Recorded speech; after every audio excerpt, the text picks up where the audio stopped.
This is Megan. We are doing pellet machines. But today I want to introduce our hammer mills because hammer mill is also very important in the complete pellet lines. And hammers, you can see this is the hammer mill key part. This hammer mill is not so simple because hammer mill is high-speed working machines, and every part of this hammer needed to do CNC process. Except CNC process, we need to do the balance weighting.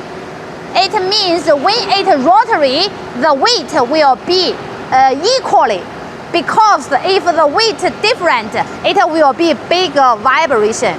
So it's not good. When every machine of our hammer mill, before delivery, we will do the test. How will we do the test? We will combine the whole machine and connect electricity and make it working. So we can make sure our hammer mill is good working when it delivery. Okay, thank you.